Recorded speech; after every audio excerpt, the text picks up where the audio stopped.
From inside my parents' basement in Pennsylvania, it is the MASN All Access Podcast. Paul Mancano and Brendan Mortensen. This podcast brought to you by Toyota. For legendary safety and reliability, choose Toyota and let's go places. Brendan, the grind never stops because Mike Elias never stops. And he made a move late last night to acquire a backup catcher. Yeah, we really thought that we were going home for Christmas break, and how silly we were to think that we would get any sort of time off and that the Orioles wouldn't make a move pretty much immediately after we thought we were taking a little bit of a break. So here we are again, and our podcast from the other day now becomes completely irrelevant. Yeah, it's not true. That's not true. You need to go back and watch our podcast from yesterday, in which we talked a lot about Eric Hosmer. We talked a lot about some starting pitchers that the Orioles might sign, and we talked a lot about Michael Gibbons. So that podcast, after you're done with this one, go listen to that one because it is still relevant less than 24 hours later. But the majority of this podcast, Brendan, we're going to be talking about the Orioles' acquisition of James McCann in a trade with the New York Mets. And Brendan, we were looking at this offseason at the very start and saying, now I know it's not the biggest need, it's not the most important position that the Orioles need to go out and address this winter, but they do still need to address backup catcher. They have one catcher on the 40-man roster, or did until last night, with only Adley Rutschman.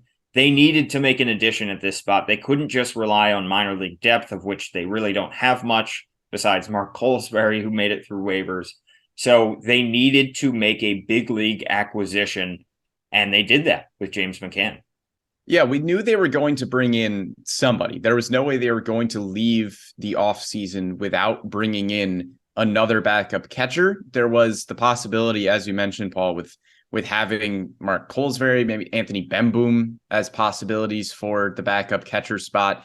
But James McCann is a pretty significant upgrade over both of those guys. And I would also argue that James McCann is a pretty significant upgrade over Robinson Chirinos, who we saw last year.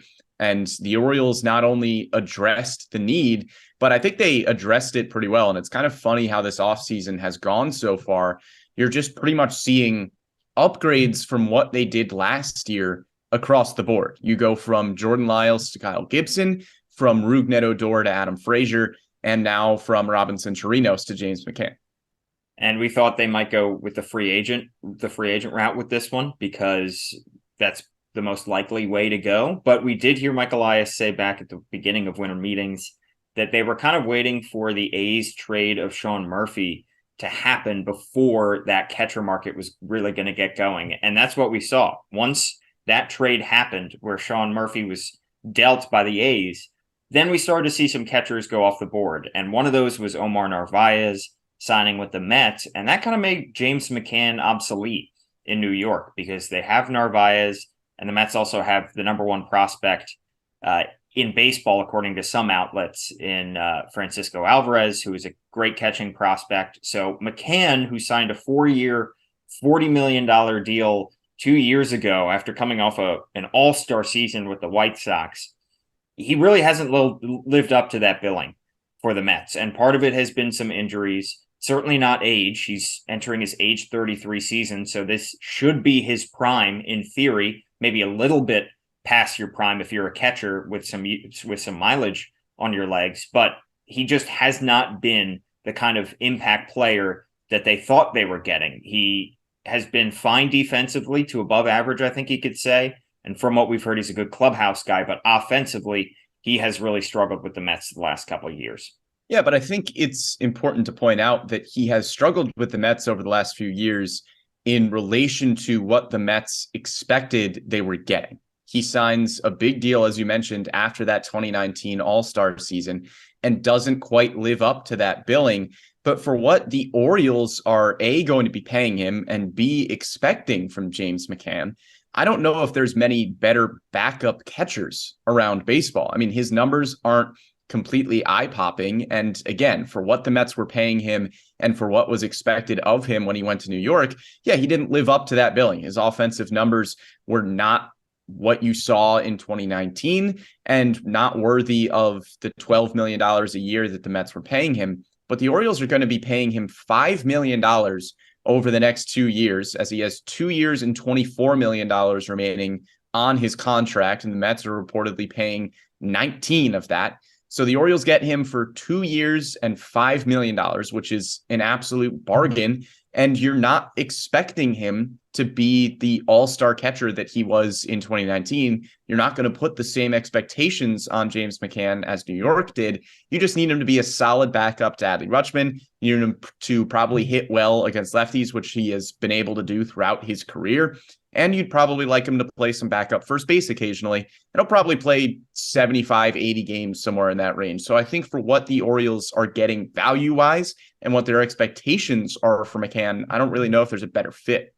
Yeah, if he was to be a free agent this winter and the Orioles were to go out and sign James McCann to a 2-year, $5 million deal, that would be a massive steal. Now, the Orioles are giving up something in this deal. It's just a player to be named later for right now, so we probably won't know who that is for a while. But typically when it's a PT NLB, it's going to be somebody who is not in your top 30. Sometimes it is for lesser farm systems, but I think the Orioles, having the number one farm system in baseball, probably are not going to surrender a top 30 prospect.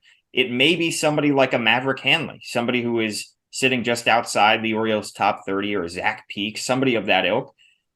And from what we've heard, I think Dan Connolly of The Athletic reported that the Orioles gave the Mets a list of 5 players and the Mets can choose from. So the Orioles are still giving up something, but what you're getting in relation to what you're likely giving up is far exceeds the cost here, because $5 million for a backup catcher spread out over 2 years is really not that much. And for what you're asking for from this position, which is probably 50 to 60 games, maybe to be your backup backstop, with a few games mixed in at first base, and James McCann has 9 career games at first base, and an occasional DH, a righty hitter to go with the lefty Adley Rutschman, who hits lefties pretty well. I think that's a huge bargain to go $2.5 million a year and to give up all you're giving up is a player to be named. Yeah, Mark Feinsand reporting that the player to be named later is not expected to be a notable prospect. So we're probably not going to be looking back at this trade once we find out who that player is and backtracking and saying, oh, wait, maybe they shouldn't have given up this guy for James McCann. But you're right, Paul. I mean, again, 2 years for $5 million is an absolute steal. I mean, look at the deal that Austin Hedges just got. That's 1 year for $5 million. And you can make a pretty reasonable case that James McCann is a better catcher than Austin Hedges. And Hedges is getting the money that McCann is going to make over 2 years this year alone. So it is an absolute steal. In terms of what we should expect from McCann this year, I think you're right. He'll probably play around 60 to 70 games as the backup catcher. I think we'll see him come in as the catcher against left-handed hitters a decent amount whenever Adley Rutschman needs an off day. McCann has a career 777 OPS against lefties. I don't think we'll see him DH a ton against left-handed pitching, but I could certainly see it, especially because Kyle Stowers is more than likely going to be DHing against right-handed pitching if he is in the game. So McCann gives you another right-handed bat option to DH against left-handed hitters. And again, that's probably the scenario where you'd want to give Adley an off day if there is a left-handed pitcher, because Adley so far in his very young career, there's still a lot of sample size to be had, but Adley hits a lot better off of right-handed pitching than left-handed pitching right now. So I think McCann is a very good platoon option there. And what is the phrase that we keep using this offseason, Brendan? Buy low. That's what the Orioles are doing with James McCann, coming off his worst offensive season as a pro since his rookie year. He hit just 195 with 3 homers and a 538 OPS last year. All of those numbers were career lows. Now, like I said, entering his age 33 season, age should not be the issue here. And he missed some time last year with injuries. You hope that those are not long-term injuries and that the injuries don't continue, but you're not asking him to play every single day and be your everyday backstop. So that should help take some wear and tear off his body. And it feels like those numbers should go back up. It feels like he should be hitting above the Mendoza line, because it was just a few years ago that he had that all-star season with the White Sox. He had an OPS over 800 for 2 straight years. And for whatever reason, he could not get it figured out in that Mets lineup last year.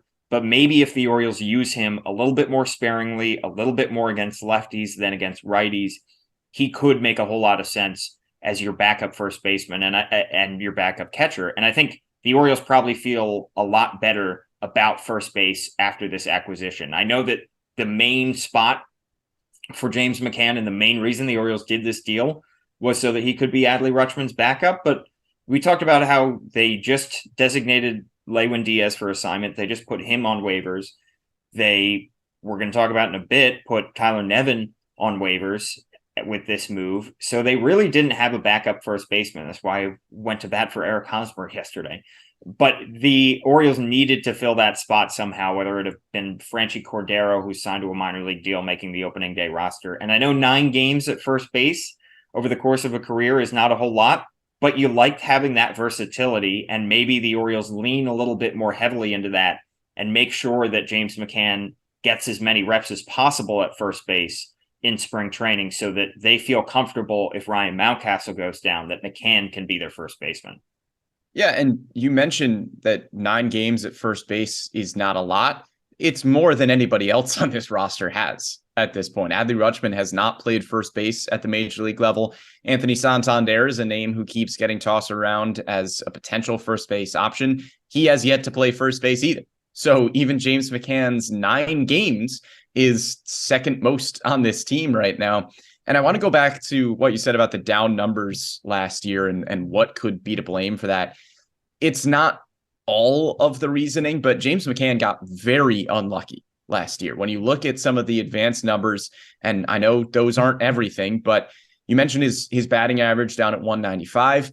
His expected batting average, according to Fangraphs, was a 240, which isn't amazing, but it's a heck of a lot better than a 195. His slugging percentage was a drastic difference. His actual slugging percentage was down at 282. His expected slugging percentage was 414. And that would make his OPS look a lot better than a 538. So I think the Orioles must believe in the advanced numbers rather than the actual numbers that we saw from James McCann. And those numbers would indicate that over the next few seasons here, he's going to be trending a little bit closer to the mean. He's going to be getting closer to those expected batting averages, expected slugging percentage. And we're going to see a little bit better counting stats from James McCann. It seems like he got pretty unlucky from what the advanced metrics tell you. Yeah, and like we said at the beginning of the offseason, there isn't a whole lot of depth at catcher in the majors right now, and especially free agency-wise. I mean, Kurt Casale was the free agent that probably made the most sense for the Orioles at backup catcher, and he's never been a terrific offensive catcher. Gary Sanchez was the best offensive catcher on the market, but what he brings you defensively wasn't going to be what the Orioles were looking for, probably to back up Adley Rutschman. You mentioned Austin Hedges has not been a great hitter the last few years. So Omar Narvaez gets a 2-year, $15 million deal from the Mets. Yes, he has a good track record, but the last couple of years, he has not been a very good hitter. So you have to take it all in context. That 538 OPS, I know you would look at that at any other position and say that's unbearable, but for catcher, for right now, and especially for backup catcher, that's suitable for what the Orioles are looking for. And then the other half of this move, Brendan, was the DFAing, the designation for assignment of Tyler Nevin. 26 years old, was in the Michael Givens trade along with Terrin Vavra and Michel Desson back in 2020. This doesn't mean that his Orioles career is over per se. He just has to clear waivers before he can be sent back down to AAA. He might get claimed by his dad's team, the LA Angels, perhaps, and Phil Nevin. He might get claimed by another team, or he might pass through waivers and end up back with the Orioles. But it is ironic, I think, that the Orioles, 2 years and several months after the Michael Givens trade to the Rockies, they have Michael Givens on the roster and Tyler Nevin is not. Yeah, so you basically just gained a Terrin Vavra for kind of free with just a few years of not having Michael Givens. But unfortunate for Tyler Nevin, he kind of got boxed out of a lot of the positions that he could have had a chance at. Obviously, at third base, Ramon Arias kind of took over last year. Nevin was fantastic at AAA Norfolk, but just wasn't able to translate that as well to the big leagues. Had just a 560 OPS in his 58 games last year. It's hard to get into a rhythm when your playing time is that sporadic. I mean, Nevin was getting some occasional chances in a corner outfield. He would play third base here and there, play first base here and there. You don't envy that spot because, again, like, it's just hard to find your swing, find your rhythm at the big league level when you're not really getting consistent playing time. Hopefully he clears through waivers and is able to stay in the organization. I think he is a solid backup option if you need another guy at first base or third base or a corner outfield. But again, that we've just kind of seen with Nevin, the success at the AAA level just hasn't really been able to translate to the majors, which is unfortunate because he plays way too well to stay at Norfolk, but then doesn't really play well enough to stick on a 26-man roster up at the big leagues. And his defense wasn't enough to make up for his offensive woes, because played solid defense at first, but probably slightly below average defense at third. They really didn't use him at third base all that much. And the corner outfield, we almost never saw Tyler Nevin there. And like you said, he's pretty blocked up behind the guys that are already there and the prospects that are coming up. So there just wasn't enough room for him. I'm glad we got to see him play in Baltimore. And if it is the end of his Baltimore career, then I think that it's good that he got up to the big leagues for a guy that was, you know, in the back end of the Orioles top 30 a few years ago. Remember, he was never expected to be, he was always the second fiddle of this trade behind Terrin Vavra, and he was never expected to be, you know, an everyday player by a lot of standards. So for him to come up to the big leagues is nice to at least see with the Orioles. And like I said, there's no guarantee that this ends his Orioles career per se. But Brendan, I think that the Orioles still have another move or two to make. I don't think they're done. I keep saying this after every move that they've made. So far, adding Adam Frazier as your second baseman, corner outfielder, adding James McCann in a trade now, that adds your backup catcher, signing Kyle Gibson, that's a starter for the back end of your rotation, and Michael Gibbons as a reliever in your bullpen. So there's four major moves that the Orioles have made, but I still tend to believe that they're going to acquire a starting pitcher via trade or via free agency. Yeah, I could still see them adding to the front end of this starting rotation. I could still see them adding a bat as well. We talked a lot about James McCann's offense. He isn't really coming in for the offense. The bat isn't fantastic. Again, he has pretty good splits against lefties, but I wouldn't be surprised if the Orioles bring in a left-handed bat somewhere that could maybe be in the middle of the lineup somewhere. Real quick, Paul, I want to go back to McCann with his defense, because we talked a lot about his bat. I've seen some comments on Twitter and things like that saying that he's a marginal upgrade over Robinson Chirinos, which I really don't think is the case. McCann, according to Fangraphs last year, had a defensive value of 5.8. Chirinos was at negative 11.4 in that. And McCann last year was in the 62nd percentile in pitch framing, and Chirinos was in the first percentile for pitch framing. So I think we talked a lot about how the bat has not really been there as much with McCann, but he's still a pretty significant defensive upgrade over Robinson Chirinos. And I know there were some games last year where you could feel the drop off a little bit in the pitching when Adley Rutschman was catching versus when Chirinos was catching. When Chirinos was in the game, you felt the drop off a little bit. And I don't think we're going to feel that as much with James McCann. So I just wanted to touch on that quickly. But you're right. I think there are still moves to be made. I think there is still a possibility for a higher end starting pitcher. I think there's still a possibility for a left-handed bat as well, because while McCann fills the backup catcher, potentially backup first base role, I think you could still use another power hitting left-hander. And I will say the good thing about Robinson Chirinos when the Orioles signed him last year, I got to stop saying I will say. I notice that a lot. I always say it. You're going to say it. You're about to say it. Obviously, I'm going to say it. I can just say it. The addition of Robinson Chirinos was one that the Orioles made knowing full well last offseason that Adley Rutschman was going to either make the opening day roster and take the job and run with it, or he was going to get called up early in the season. And Robinson Chirinos knew that too when he signed. He knew what he was signing up for. He knew that he was going to be replaced and he was going to be a backup catcher and he was going to have to mentor Adley Rutschman, although Adley is now on his path to superstardom and probably doesn't need a whole lot of mentorship. But James McCann is a trade acquisition. So he's going from an everyday catcher, a full-time catcher with the Mets the last several years, the White Sox the year before that, to a backup. So we're assuming that he's going to be okay with that and be able to accept his kind of role. We did hear from Bob Nightingale, I believe, that tweeted that he had spoken to Mike Elias and he was excited about coming to the Orioles because. Well, I believe Nightingale tweeted that Brian McCann was excited about coming to the Orioles, but we're assuming he meant James McCann in that instance. He did delete that tweet. It wasn't quite an arson judge situation. So he did delete that tweet and post James McCann, two great catchers.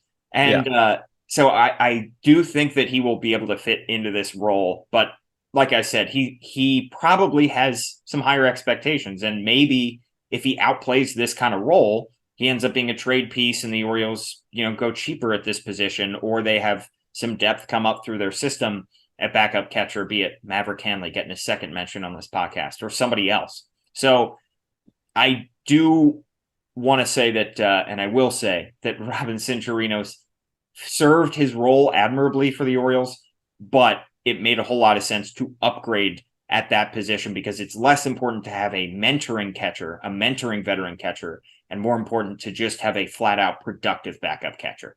Yeah, and we have talked a lot about Robinson Chirinos and Rougned Odor, and despite their pitfalls on the field last year and maybe not putting up the numbers that the Orioles were hoping that they would, again, you go back to the fact that you asked anybody in that clubhouse who kind of the most important veteran leaders were, they would have said guys like Jordan Lyles, Robinson Chirinos, and Rougned Odor. Those are the roles that they were brought in to fill. And like you said, they filled them admirably. And even though their play wasn't top notch, maybe their role in the clubhouse is really hard to quantify. It's hard to say just how valuable that was.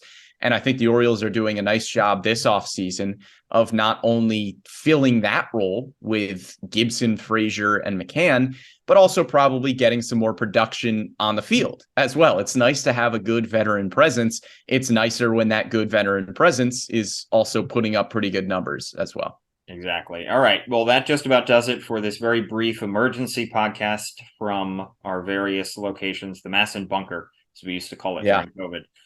We're buried somewhere deep. These were not in the living room anymore. I mean, Thank goodness the podcast setup is not there. Yeah. That was terrible. I don't know why the lighting in my dad's office is showing my black Orioles pullover to be purple, but that's... I kind of like the color scheme. I like the change. I think the Orioles should go... Look, people always say that the colors orange and purple go together really, really well. And I think that's what the Orioles should go with. I think I got to host a Rockies podcast. I think that's what I got to do. Or be on the replacement for Barney. One of those two.